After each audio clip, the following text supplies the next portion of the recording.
জি। তো আসলে আহ মোট কথা হচ্ছে লেগে থাকতে হবে এমআরসিপি প্রিপারেশনের জন্য, পাস করার জন্য লেগে থাকতে হবে। এবং আপনাকে ট্রেনিং করতে হবে এরকম কোনো কথা নেই। হ্যাঁ, আপনার 2 বছর 3 বছর ট্রেনিং লাগবে এরকম কোনো কথা নেই। বাট ফ্যাক্ট হচ্ছে আপনি এনি হাও নিজেকে শার্প করে ক্লিনিক্যালি আপনি পরীক্ষা দিয়ে দিলেই হবে আর কি। তো আমাদের এখন টার্গেট হচ্ছে পার্ট 1। তো পার্ট 1 হচ্ছে একদম ধুমাধাম পড়তে হবে। আমি যেটা বলি, আমি আমার ক্ষেত্রে যেটা বলি, আমি কিন্তু 5 বছর গ্যাপ দিছি, তারপরে স্টাডিতে আসছি।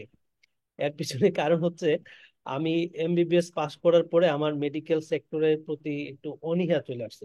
মানে ব্যবসার দিকে আমার মেন্টালিটি চলে গেছে, নাকি বিজনেস করবো, হ্যাঁ ওইগুলা করে ইনকাম টিনকাম হবে, ওইটাই ভালো লাগতো তো। তো একটা সময় পরে মেডিকেলের প্রতি একটা অনীহা চলে আসছে, পরে আর মেডিকেলটা ওইভাবে মানে ছেড়ে দিছি, মানে পড়াশোনা করবো না বা থাকবো না। তো আবার একটা সময় পরে গিয়ে দেখা গেল যে আমার ফ্রেন্ড সার্কেল সবাই ম্যাক্সিমাম বিসিএস হয়ে গেছে, সব ম্যাক্সিমাম পোস্ট গ্রাজুয়েশন হয়ে গেছে। তো আমি কিছুই করতে পারতেছি না। তখন মানে আমি 2021 সালের দিকে, হুম, তখন হচ্ছে যে না আমি কেমন মানে আপনার কাছে হাতে সবই আছে কিন্তু আপনার আসলে প্রফেশনালি গেইন না, তো যার জন্য একদম ডিপ্রেস লাগতেছে। তারপরে হচ্ছে খুব উৎসাহ উদ্দীপনা নিয়ে আসলে পড়ার টেবিলে বসলাম। গ্যাপ থাকা, এই থাকে সেই থাকে, এগুলো আমার মাথায় নেই নাই। তো যদিও প্রথম প্রথম আসলে কষ্টই হয়েছে পড়তে গিয়ে, তো তারপরে হচ্ছে মানে দিন রাত 24 ঘন্টাই মানে চেষ্টা করছে আর কি, ঘুম ছাড়া বাকি সময়টা পড়াতে দেওয়ার জন্য। তো যখন আমি 2021 সালে প্রিপারেশন নেই, তখন আমি রোহিঙ্গা ক্রাইসিস এরিয়াতে ছিলাম, কক্সেস বাজার। 1 বছর ছিলাম কক্সেস বাজার, আর 4-5 মাস ছিলাম টেকনাফ শহরে, আর 4-5 মাসের মতো ছিলাম হচ্ছে আহ, ওদিকে একটা নীলা এরিয়া আছে আর কি, উখিয়ার দিকে। তো ওই সাইডে ছিলাম যখন আমি প্রিপারেশনটা নিই। তো এনজিওতে জব করতাম। তো এনজিওতে জব করে পাশাপাশি এমআরসিপি প্রিপারেশন নিছি, এবং খুব হার্ডলি পরিশ্রম করছি 4 মাস। পুরা 4 মাস পরিশ্রম করে মানে মেডিসিনের যে সিলেবাসটা আছে এমআরসিপি পার্ট 1-এর, টোটাল সিলেবাসটাকে হচ্ছে আমি মানে গ্রিপে নিয়ে আসছি আর কি, 4 মাসে। তার মানে ডিউটি করতাম, আর গাড়ি দিয়ে আসতাম যাইতাম, হসপিটালে রুগী দেওয়ার পরে যে সময় পাইতাম, রাউন্ড দেওয়ার পরে যে সময় পাইতাম, মানে যেখানে যে অবস্থায় থাকি না কেন মানে পড়ার মধ্যেই থাকতাম আর কি। হ্যাঁ, তো এটা জন্য আমি খুব র্যাপিডলি মানে উইদিন 4 মান্থে পুরো সিলেবাসটাকে একবার রিভাইজ দিয়ে ফেলছি। তারপরে পরীক্ষার আগে 2টা রিভিশন দিয়ে পাস পেপার কোশ্চেন ব্যাংকটা পড়ে দেন হচ্ছে পরীক্ষা দিচ্ছি। তো যেই জন্য যেটা বলবো যে আমি একটা দিনও গ্যাপ দেই নাই, মানে একটা দিনও গ্যাপ দিই না পড়া যখন শুরু করছি তারপর থেকে। কারণ গ্যাপ দিলে আমার ওই, যদি আমি মাঝখানে 15টা দিন গ্যাপ নিতাম তাহলে কিন্তু আমি আর পিছিয়ে যেতাম। তো আর গ্যাপ নেই না। তো এই জন্য আপনারা যারা আসছেন পোস্ট গ্রাজুয়েশন, যে কোনো পোস্ট গ্রাজুয়েশন, নট অনলি আমার সিপি, সেটা এফসিপিএস হতে পারে, সেটা রেসিডেন্সি হতে পারে, একটা না কেউ যদি বেশি না 5.5 থেকে 6 মাস পরে, হ্যাঁ 5 মান্থ প্লাস পরে তার পোস্ট গ্রাজুয়েশন হবে। এর মাঝখানে তার গ্যাপ দেওয়া যাবে, গ্যাপ নেওয়া যাবে না। তো আমাদের এখানে আমরা যারা আছি সবারই কিন্তু আমাদের এই মেন্টালিটিটা আমাদের গ্রো করতে হবে। কোনো কিছু আসলে এখন আমাদের প্রতিকূলে না, আমাদের ডাক্তারদের কর্ম পরিবেশটাও ভালো না আমাদের দেশের প্রেক্ষাপটে। আমাদের সামাজিক ভাবেও আমরা কারো কাছ থেকে সাপোর্ট পাই না, যেহেতু নেগেটিভ একটা রিউমার ছড়ায় আছে সোসাইটিতে। তো এখন এই জিনিসটাকে আসলে নিজের মাধ্যমেই নিজে ওভারকাম করতে হবে আর কি। ওভারকাম করে যেভাবে নিজে ভালো থাকা যায় সেটাই করতে হবে। তো এই জন্য সোসাইটি সবকিছু আমার প্রতিকূলে থাকবে, নিজের ফ্যামিলি থেকে শুরু করে সবকিছু। তবে আপনার ভালো একটা পার্টনার থাকলে, পার্টনার বলতে আমি হাজবেন্ড ওয়াইফকে মিন করতেছি, স্পাউসকে মিন করতেছি, যে আপনাকে যে সাপোর্ট করে তাহলে আপনি অবশ্যই ডেফিনেটলি ওয়েল বেনিফিটেড হবেন। আর এই ক্ষেত্রে আপনার ফ্যামিলি যদি সাপোর্ট করে তাহলে সেক্ষেত্রে ডেফিনেটলি আরো বেনিফিট হবে। আর এটা হচ্ছে জব করে না করে এটা না, জব করেই আসলে পাশ করতে হবে। হ্যাঁ, আমি যদি এনজিওতে ছিলাম, কক্সবাজার থেকে উখিয়া যাইতে প্রায় 2.25 ঘন্টার মতো সময় লাগতো। হ্যাঁ, 2.25 ঘন্টা বা 2 ঘন্টা লেগে যেত। তাহলে আসতে 2 ঘন্টা, যাইতে 2 ঘন্টা, মাঝখানে মানে 6টার দিকে কক্সবাজার থেকে বের হইতাম, 8টার দিকে গিয়ে হচ্ছে আমি ডিউটিতে জয়েন করতাম। আবার ডিউটি শেষ হইতে গিয়ে আপনার 4টার সময়, তাহলে আবার বাসায় আসতে আসতে আমার 6টা বাজতো। তার মানে আসা যাওয়া ডিউটি করার মধ্যে আমার ম্যাক্সিমাম টাইম চলে যেত আর কি। তো বাকি সময়টা পড়াতে দিছি। এই জন্য আহ সবকিছুই কিন্তু প্রতিকূলে থাকে। তো এর মধ্যে থেকে আসলে আমাদেরকে ওই সময়টা বের করে নিয়ে পড়া পড়াতে দিতে হবে আর কি। আর মোস্ট ইম্পর্টেন্ট কথা হচ্ছে, আমি যেহেতু আছি, ডেফিনেটলি আমি আপনাদের হেল্প করব। এবং আপনাদেরকে একটা কিন্তু টেলিগ্রামে একটা গ্রুপে আপনাদেরকে অলরেডি অ্যাড করে দিছি। সবাই যারা জয়েন করতে পারেন নাই, মানে রেসপেক্টিভ গ্রুপে আমি লিঙ্কটা দিছি।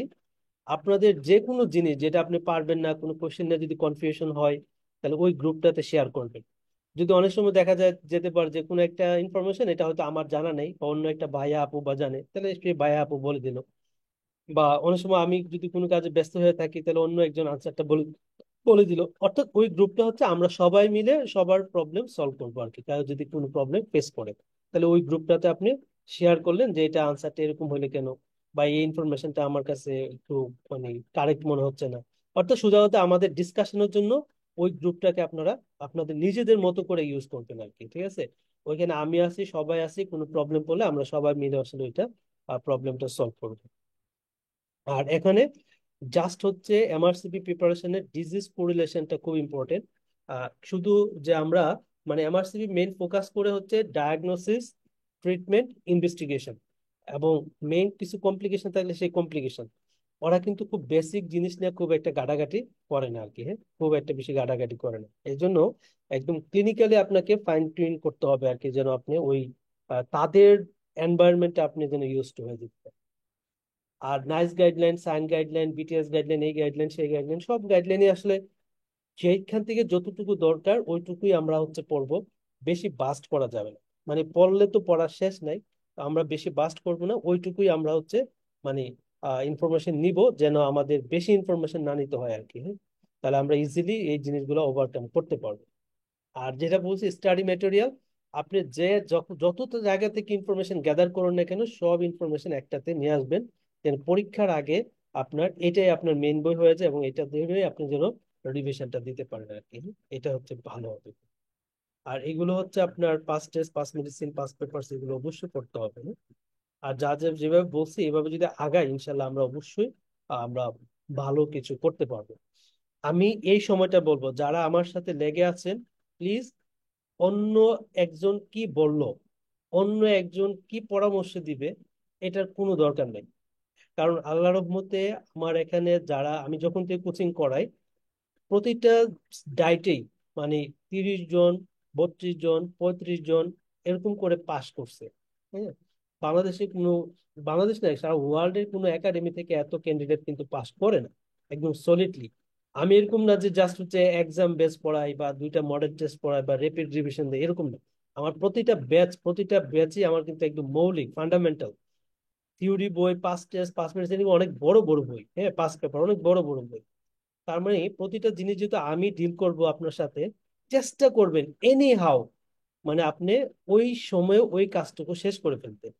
যদি লাইভ ক্লাসে অ্যাটেন্ড করতে না পারেন, চেষ্টা করবেন লাইভে থাকার জন্য। লাইভ শেষে আমি কিন্তু উইদিন 13 মিনিটস এর মধ্যে বা 14 মিনিটস এর মধ্যে আমি ওই ক্লাসটা হচ্ছে গ্রুপে আপনাকে দিয়ে দিব রেকর্ডের আকারে। আপনি চেষ্টা করবেন আপনার সময় মতো ওই ক্লাসটাকে টাইমলি করে ফেলতে। তাহলে দেখবেন আপনার মানে প্রিপারেশনটা খুব ইজিলি স্মুথলি হয়ে যাবে। এখন আপনি যদি মনে করেন যে না, এক ভাইয়াকে জিজ্ঞাসা করি যে কোথায় থেকে প্রিপারেশন নিবো, আরেক ভাইয়াকে জিজ্ঞেস করি কোথায় থেকে প্রিপারেশন নিবো, তাহলে দেখবেন আপনি হজবরল হয়ে যাবেন। হ্যাঁ, এত হজবরল হইলে যেটা হবে গিয়া যে প্রিপারেশনটা আপনি অন ট্র্যাকে থাকতে পারবেন না। এক সময় দেখা যায় আপনার খারাপ লাগা কাজ করবে, এক সময় ভালো লাগা কাজ করবে, যখন একটু ডিপ্রেসিভ মোডে চলে যাবেন তখন কিন্তু আসলে পড়াশোনাটা আগাবেন। যদি কোনো বিষয় নিয়ে কনফিউশন থাকে, আমাকে টেক্সট করবেন অথবা ফোন করবেন। আমি always present, always present. So I hope that আপনারা এটা জাস্ট হচ্ছে ধরে রাখবেন, যেন আহ, আপনার পাশ করা এমআরসিপি পার্ট 1 পার্ট 2, যেহেতু দুইটাই আমি পড়াই, সো পার্ট 1 পার্ট 2 তে যারাই আছে সবাই ইনশাল্লাহ আমার কাছ থেকে সর্বোচ্চ সাপোর্টটাই পায়। প্যাসেজ এখনো পরীক্ষা দেই নাই, দিব, সামনে প্রিপারেশন নিচ্ছি। তো ওইটা হচ্ছে পরের ইস্যু আর কি। ঠিক আছে? তো আপাতত আমরা এমআরসি পার্ট 1 পার্ট 2 পর্যন্ত, যদি আপনার কোনো প্রকার মানে কোনো কিছু ইনফরমেশন দরকার হয়, আমাকে বলবেন। সবকিছু গ্রুপে দেওয়া থাকবে এবং টাইম টু টাইম দেওয়া থাকবে। সেটা হচ্ছে টাইম টু টাইম শেষ করবেন, তাহলে ইনশাল্লাহ আমরা একদম স্মুথলি টোটাল কোর্সটা কমপ্লিট করবো আর কি। রাইট? সো আর আই হোপ দ্যাট আপনাদের কিছু বলার থাকলে বলে ফেলেন তাহলে আমরা শেষ করে দেবো আর কি। লাইলা আপু, মাহমুদ আপু, সুমাইয়া আপু, জি ভাইয়া। কিছু বলবেন? না ভাইয়া, থ্যাংক ইউ সো মাচ। হ্যাঁ, রাইট।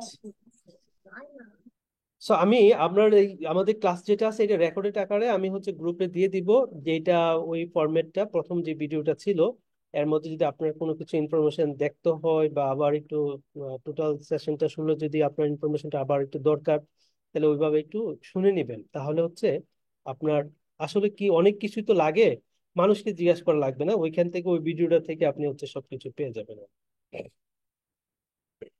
আরেকটা হচ্ছে নিজে সবকিছু করার চেষ্টা করবেন। হ্যাঁ, অ্যাকাউন্ট ওপেনিং থেকে শুরু করে আহ টাকা ট্রানজাকশন থেকে শুরু করে সবকিছু নিজে চেষ্টা করবেন, অন্য দিয়ে করবেন না। তাহলে আপনার, কারণ যেহেতু আপনি একটা ইন্টারন্যাশনাল ডিগ্রি নিতে যাচ্ছেন, আপনি দেশে থাকতে পারেন বা দেশের বাইরেও যেতে পারেন, তো আপনার লেনদেন টেনদেন এগুলোতে আপনার সাহস বাড়বে আর কি। হ্যাঁ, সাহস বাড়বে। তো নিজের কাজ নিজেই করতে হবে। এইটা ধরে আগাবেন, কাউকে দইরা বললে দরকার নেই। দরকার হয় গুগল দেখবেন, নাহলে ইউটিউব দেখবেন, নাহলে স্পেশালি আমরা যারা আছি তাদের হেল্প নেবেন। তাহলে হবে। আমরা হচ্ছে 10 তারিখ, 11 তারিখ থেকে 10 তারিখ থেকে কিন্তু আমরা লাইভ ইন্টারেক্টিভ সেশন থাকবে 5 টেস্ট 5 মিনিটের উপরে। এর মধ্যে রিমাটোলজি যা আছে টোটাল থিওরি হচ্ছে মাগরিবির ক্লাসগুলো দেখে শেষ করে ফেলবেন আর কি। ওকে তাহলে, শুক্র ভাই, আর কিছু বলবেন? মাহমুদ আপু? জি না ভাইয়া, থ্যাংক ইউ। ওকে তাহলে আপনারা পাঁচ মেডিসিনের সরি কালকের মাগরিবি ক্লাসগুলো মাগরিবি গ্রুপে আছে, তো আপনারা হচ্ছে দেখা শুরু করেন।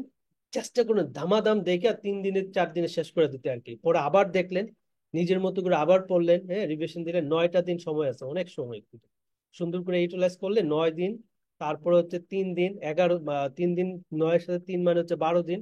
তারপর পরীক্ষা হবে 13 তারিখ। প্রায় 14 দিনের মতো, 13-14 দিনের মতো আপনি কিন্তু সময় পাইতেছেন একটা রিমাটোলজির উপরে আপনি প্রিপারেশন নেওয়া। হিউজ সময়, মানে বস হয়ে যাইতে হবে 13-14 দিনে। ইনশাল্লাহ আই হোপ দ্যাট পারবেন। কোশ্চেন সলভ করতে গেলে এই মজাটা পাবেন থিওরি পড়ার আর কি। হ্যাঁ, খুব মজা, যেটা একদম পুর, মানে আপনার কাছে একটা সময় মনে হবে যে আমরা আসলে এতদিন বাংলাদেশে যে স্ট্রাকচারে পড়াশোনা করছি, এগুলো এত বোরিং, ডিসগাস্টিং। জাস্ট বেশি না, আপনি 5টা সিস্টেম শেষ করতে হবে। প্রথম 5টা সিস্টেম শেষ করলে একটা ডিজিজের সাথে আরেকটা ডিজিজের কোরিলেশন করে ফেলতে পারবেন। তখনই হচ্ছে আপনি গিয়া এমআরসি পড়ার মজা পাবেন, মেডিসিন পড়ার মজা পাবেন। আর কখনোই নিমোনিক্স দিয়া কিছু পড়বেন না, এটা আমি বলে দিই। মেডিসিন আমি একটা নিমোনিক্স আপনাকে টোটাল এই আমার জার্নিতে আমি দিব না। নিউমোনিক্স দিয়ে পড়া মানে মনে রাখবেন নিজের পায়ে নিজে কোড়াল দেওয়া। মেডিসিন লিস্ট মেডিসিন পড়তে হবে, কোরিলেশন করে দরকার হয় ওই জিনিসগুলা যেটা মুখস্থ করা লাগবে কিছু মুখস্থ করে ফেলতে হবে। কোরিলেশন যেদিন আসবে সেদিনই আপনি মেডিসিনকে একটা ডিজিজ থেকে আরেকটা ডিজিজকে ফাইন্ড আউট করতে হবে পারবেন, আলাদা করতে পারবেন। এবং আপনার মাথায় রাখতে হবে আমাকে মেমোরিটা লং টার্ম করতে হবে। নিউমোনিক্স দিয়ে পড়লে আপনি 15 দিন, 10 দিন, 5 দিন মনে রাখতে পারবেন, এটাকে লং টার্ম করতে পারবেন। ঠিক আছে, কখনোই নিউমোনিক্স ইউজ করবেন না, নো নিড। মেডিসিন মানে আর্ট, এটাকে আর্টলি পড়তে হবে। এখানে সার্জারির মতো কুবাকুবির কোনো সুযোগ নাই, যে শর্টকাট করার কোনো দরকার নাই। আমরা খেলবই হচ্ছে নলেজ নিয়ে। সো আমাদের নলেজ বাস্ট থাকতে হবে, এবং যেন অন্যের সাথে কথা বললে যেন আমাদের ডিফারেন্সটা বোঝা যায় আর কি, বোঝা যায়। হোপ দ্যাট আপনারা ওইভাবে এনজয় করবেন ক্লাসগুলো, এবং ওইভাবে আমরা প্রিপেয়ার্ড হবো। ওকে, সুমাইয়া আপু চুপচাপ, মাহমুদ আপু চুপচাপ, কিছু বলবেন? জি না ভাইয়া। ওকে, সমস্যা নাই। তাহলে একটু ভিডিও দেখবেন পরে যদি কোনো কনফিউশন থাকেন। হ্যাঁ, ওকে তাহলে আজকে আল্লাহ হাফেজ। আবার সরাসরি আপনাদের সাথে জুমে ক্লাসে যারা 5 টেস্ট 5 মিনিট আছেন কথা হবে। স্পেশাল হচ্ছে 10 তারিখ, হ্যাঁ 10 তারিখে। এর মাঝখানে কোনো প্রবলেম হলে কোনো কিছু নিয়ে কোনো ইস্যুতে আমাকে টেক্সট করবেন অথবা ফোন দিবেন, সমস্যা নেই। সাধারণত আমি ইউজুয়ালি সন্ধ্যার পরে ক্লাসে ব্যস্ত থাকি, তো দিনের বেলা ফ্রি থাকি।